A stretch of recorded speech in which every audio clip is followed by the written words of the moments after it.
Halo guys, selamat datang di channel gua Omon Saham. Di video kali ini kita akan bahas mengenai kebijakan Menteri Keuangan yang baru ya guys ya, yang menggantikan Ibu Sri Mulyani ya, yaitu Purbaya Yudi Sadewa ya. Nah guys, kebijakannya beliau ini menurut gua sih setuju ya gua guys ya dengan kebijakan-kebijakan dia yang baru ini. Nah nanti kita akan bahas plus ya, saham-saham apa yang diuntungkan sekali dengan kebijakannya Menteri Keuangan yang baru ini. Ya, kita akan bahas. Tapi sebelum lanjut guys, gua ingetin lagi bahwa channel Bang Omon ini sudah mengaktifkan menu gabung ya guys ya. Buat kalian yang pengen support Bang Omon, kalian bisa klik gabung dan bergabung di channel support Bang Omon ya, hanya dengan Rp10.000 saja. Atau buat kalian yang pengen belajar lebih intens, kalian bisa gabung di belajar intens dengan gocap saja ya guys ya. Nah guys, si Menteri Keuangan kita yang baru ini guys ya, si Purbaya Yudi Sadewa ini sepertinya pemikirannya cukup brilian ya guys ya. Dia itu langsung mulai akan melakukan penempatan dana 200 triliun ya guys ya. Jadi dia itu akan ngejalaninnya besok ya, Jumat ya guys ya. Nah ini gini guys, ini itu akan dikucurkan ke himpunan bank milik negara.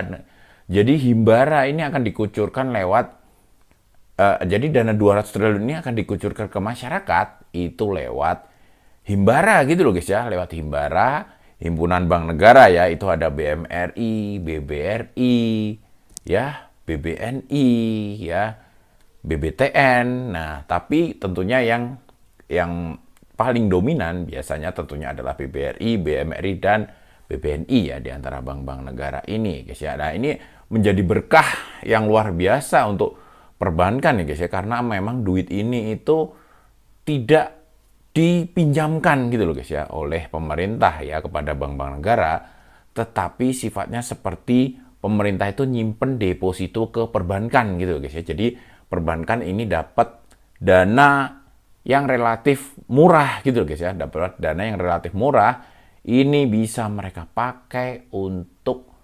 menggerakkan perekonomian gitu loh guys ya, untuk menggerakkan perekonomian secara tidak langsung juga, secara langsung peningkatan perekonomian dari pinjaman-pinjaman yang dilakukan oleh bank-bank negara ini tentunya juga membuat laba perbankan ini berpotensi sekali gitu loh guys ya untuk naik gitu loh guys ya. Seperti itu ya.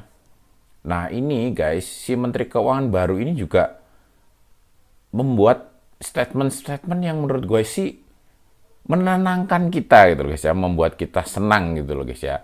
Ya kita nggak tahu ya guys ya nanti prakteknya seperti apa, tetapi di awal beliau ini statement-statementnya ini cukup membuat kita itu happy gitu loh guys ya, membuat kita happy ya. Siapa yang tidak happy ya kalau pajak tidak jadi naik ya. Kemarin si Sri Mulyani itu sudah mulai pengen naikin pajak mulu ya guys ya, bahkan shadow ekonomi ya, ekonomi yang selama ini tidak terlihat oleh pajak itu akan mulai dipajakin gitu loh guys sama si Sri Mulyani. Tapi Sri Mulyani keburu lengser duluan ya. Jadi ini Purbaya Yudi Sadewa ini mudah-mudahan nggak omon-omon saja ya guys ya. Kalau dia hanya omon-omon saja ya tentunya bisa gawat juga gitu guys ya. Jadi wacana-wacana yang cukup bagus ini ternyata hanya omon-omon, ya repot juga kita guys ya. Kita sudah berharap banyak gitu guys ya, soalnya ke Menteri Keuangan yang baru ini gitu ya. Kita berharap bahwa dia itu bisa membawa perubahan di bidang keuangan gitu guys ya. Jadi mudah-mudahan dia tidak omon-omon saja ya. Ya salah satu statement yang cukup menyenangkan bagi kita adalah dia ini tidak akan mengenakan pajak baru ya untuk mengejut penerimaan negara gitu loh guys ya. Dia mau fokus ke peningkatan pertumbuhan ekonomi gitu loh guys ya. Nah, salah satunya yang dia lakukan Yaitu tadi 200 triliun uang negara yang ada di Bank Indonesia itu akan digelontorkan ke bank-bank himbara ya, supaya disalurkan ke dunia sektor real ya, sektor real, dunia usaha untuk apa namanya? Untuk menggerakkan perekonomian gitu loh guys ya. Jadi memang dia ini pengen PDB tumbuh cepat gitu loh guys ya. Dia itu pengen PDB tumbuh cepat, penerimaan negara secara otomatis ya, tax rasionya itu konstan, itu nanti tetap akan penerimaan pajak akan naik gitu loh guys ya. Jadi kayak gini contohnya guys, sederhananya gini guys, pendapatan lu itu sekarang lu 10 juta ya. Lu dengan ekonomi membaik ya, pendapatan lu itu 10 juta ya. Hasil dari bisnis lu itu 10 juta. Lu kena pajak 10% ya. Lu membayar pajak 1 juta kepada negara. Ketika ekonomi membaik, ekonomi meningkat ya, lu dari bisnis lu dari 10 juta bisa mencapai 100 juta gitu guys ya. Tentunya 10% ketika lu penghasilan lu 10 juta dengan 10% ketika penghasilan lu 100 juta tentunya lebih tinggi pajak yang lu setor ke negara ketika penghasilan lu itu 100 juta gitu loh guys ya. Jadi simpelnya sih seperti itu ya. Jadi si Purbaya ini dia ini kagak mau ningkatin persentasenya itu gitu guys ya. Persentasenya samain aja. Tapi dia menggenjot perekonomian dengan strategi-strategi. Salah satunya ya ini tadi ya, kita tunggu juga gebrakan-gebrakan berikutnya. Ini gebrakan pertama aja yang dimulai besok Jumat ya. Jumat tanggal berapa ya? Jumat tanggal 12 itu sudah mulai jalan gitu guys ya. Jadi besok ini Jumat Keramat ini guys ya, gue yakin ya bank-bank negara ini yang kebagian rezeki ya, duit 200 triliun ini pasti mereka akan ya sentimennya yang sangat positif ya guys ya. Bahkan guys, ada salah satu bank ini harganya masih sangat murah gitu loh guys ya. Nanti kita akan lihat ya guys ya. Jadi gue sih sepemikiran ya dengan si Purbaya ini. Tapi asal jangan omon-omon saja ya. Ya bang omon-omon, hanya bang omon-omon lah yang boleh omon-omon saja ya guys ya. Karena bang omon-omon ini tidak punya kekuasaan gitu loh guys ya. Jadi gua omon-omon saja di channel ini itu boleh bebas gitu loh guys ya. Omon-omon gua, meskipun omon-omon gua ini guys ya sering memberikan rekomendasi ya, tetapi itu semuanya tetap ya disclaimer on ya. Bang omon-omon ini hanyalah memberikan informasi dan omon-omon saja gitu guys ya. Jadi semua keputusan tetap di kalian semua gitu guys ya. Jadi memang kalau seorang menteri itu tidak boleh omon-omon saja, jadi harus benar-benar action gitu guys ya, benar-benar action. Dia bilang mau genjot perekonomian ya, dia tidak akan meningkatkan persentase pajak ya.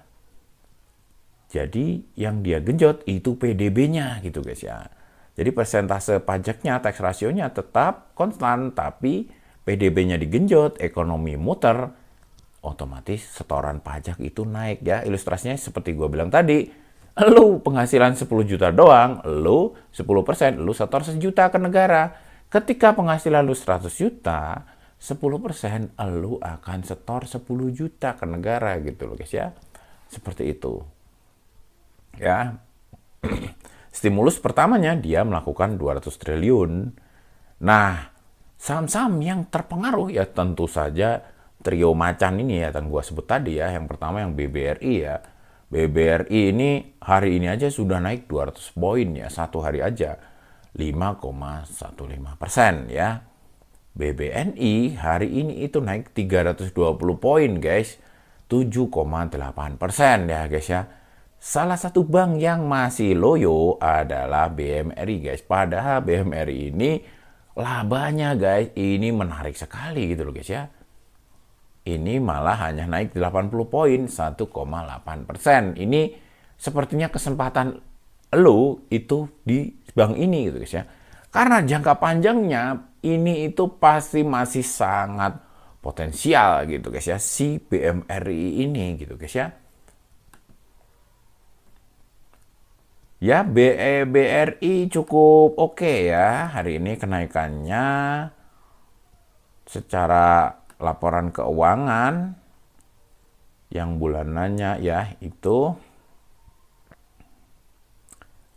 memang BBRI ini juga turun ya guys ya. Secara proyeksi itu 5,6 triliun, 56 triliun ya. Untuk PE dia udah di 11,77, untuk PBV itu 1,96 ya. Ini BBRI ya. Nah, kita lihat BBNI guys. Jadi BBNI ini sudah naik gila juga guys ya. Sudah naik to the moon ya. Kita coba lihat laporannya ya guys ya. Oke, kita coba lihat guys. Oke, dia juga memang turun tipis ya proyeksinya. Di Q1 itu naik, di Q2-nya turun lumayan signifikan. Secara EPS juga ikut ini guys ya, ikut turun. Secara PE ini juga masih oke di bawah 10. Secara PBV ini malah murah ya, 1,03 lebih murah dari BBRI nih guys ya. Secara valuasi ini lebih murah dari BBRI. Nah guys, saham-saham perbankan gini cocok sekali buat kalian untuk yang modalnya udah gede ya guys ya. Modalnya udah gede, mau panen dividen aja per tahun, itu bisa aja kalian invest di bank-bank ini gitu guys ya. Setiap tahun dividennya naik-naik terus dan cukup gede gitu guys ya. Ini cukup gede ya BBN ini.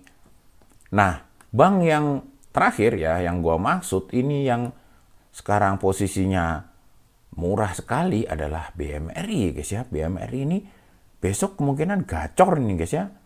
Ini kemungkinan akan gacor gitu guys ya, akan naik gitu guys ya, akan rame ini guys besok guys. Masih 4480 hari ini ya. Besok itu si Menteri Keuangan yang baru mau gelontorin 200 triliun mulai besok gitu loh guys ya.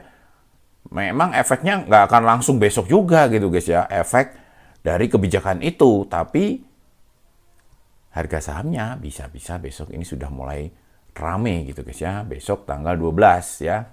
Berbarengan dengan Pak Purbaya, si Menteri Keuangan baru ini gelontorin duit. Nah secara PE guys, Bank Mandiri ini udah sangat murah sekali guys ya. Secara BBV ya, ini secara BBV ini udah sangat murah sekali ya. Ini very cheap ya, alias sangat murah. Ini seperti Mercy guys ya, seperti Mercy dihargai harga ini ya guys ya, bukan becak lah. Ini Mercy berharga Avanza lah guys ya. Tidak murah sekali ya, tapi untuk secara tren ya, secara tren ini sudah sangat murah. Tetapi untuk secara harga wajar, versi Graham ini juga masih di bawah ya, harga wajarnya 6.000. Kalau margin of safety 40% itu 3.600 ya Bank Mandiri ini. Kalau secara metode justified PE itu di 4.700 harga wajarnya ya. Ini hampir sama dengan harga wajarnya, tapi harga sekarang itu 4.400 ya, masih di bawah harga wajarnya secara PE maupun secara Graham ya guys ya. Secara tren PE juga ini sudah murah sekali karena sepanjang tahun itu baru kali ini ya PBV, sorry bukan PE, PBV ya, baru kali ini PBV-nya 1,6 ya, sama kemarin April gitu loh guys ya. Oke, kita coba lihat secara PE-nya. Nah guys, secara PE juga sangat murah sekali ini ya guys ya. Ini sangat murah. Ini seperti seandainya Mercy dijual di harga Avanza gitu loh guys ya. Secara PE juga murah sekali, 7,9. Paling murah nah, secara PBV ini nomor 2 ya. Masih di atasnya BBNI ya, PBV-nya lebih murah BBNI ya. Nah ini guys ya, untuk 2025 Q1 itu sebenarnya naik ya. Dari 12 triliun ke 13 triliun. Nah, nanti Q2-nya belum keluar ini. EPS-nya juga naik ya, guys ya, tentu saja karena Q1-nya tadi labanya naik, tentunya EPS-nya juga naik. Proyeksi EPS tahunan itu di 602 ya, proyeksi trailing 12 month ya. BMRI ini dividennya juga lumayan guys.